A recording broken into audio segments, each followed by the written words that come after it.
Welcome to the Upperoom, the place for unforgettable original stories. So picture this.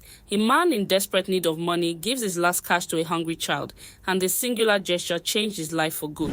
Gozie Obi had exactly 1,000 naira to his name, and he was about to give it all away.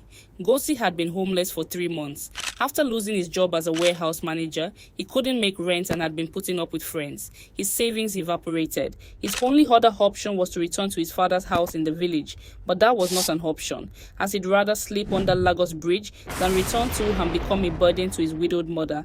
He'd been applying to jobs every day, everywhere. Eventually, he settled for a teaching job to get by, but they paid only 40,000 naira.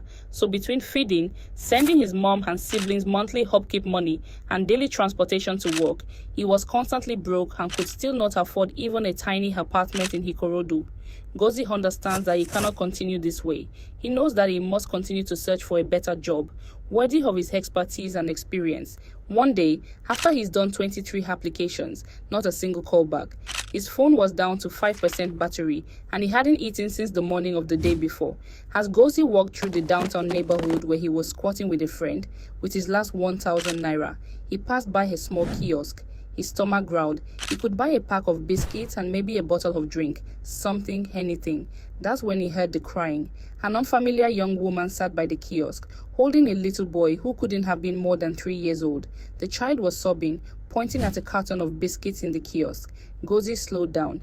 He thought he shouldn't get involved. He had his own problems and didn't even know how he'd get to work the next day. But something made him stop. "You okay?" he asked. The woman looked up, embarrassed. "We're fine. Sorry, sir. He's hungry, but my hoga has not paid me. He said till Friday. I be cleaner." Gozie looked at the little boy's teary face, then at his own hand, clutching that 1,000 naira note. He didn't think. He just acted. "Here," he said, holding out his money. "Get him something." Gozie had nothing left, but a simple act of kindness immediately changed his life. Find out how in part 2.